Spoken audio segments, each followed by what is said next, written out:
મારા નવા મિની બ્લોગમાં આપ સભીનું હાર્દિક સ્વાગત છે। તો આજે બ્લોગની શરૂઆત કરી નાખી। તો આ છે તમારા હિતેશભાઈ। હિતેશભાઈ હેલો। હિતેશભાઈ હરગાવે છે ધૂની, જોઈ શકશો।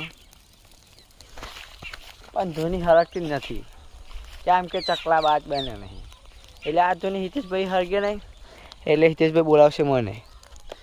તમને બતાવી દો, મેં એક પણ ધૂની હરગાવી છે બીજી, એ હિતેશભાઈ જોઈને મારી કોપી મારે, મારે હિતેશભાઈ કોપી મારે। બતાવું જો, આ હિતેશભાઈ બધી છે ને મારી જ કોપી મારે છે।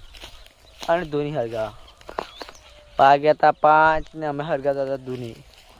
ધૂની એક હરગા દીધી છે અને હરગે છે બીજી ધૂની। તો ખરા હોજનો તાપ લઈએ છે હિતેશભાઈને બી। તમારે પણ તાપ લેવો હોય તો આવી જાઓ તાપ લેવા। તો મજા ફરીના નેક્સ્ટ બ્લોગમાં। બ્લોગ જો હોય તો લાઈક શેર અને સબસ્ક્રાઈબ કરી દેવી આઈડી। Thank you.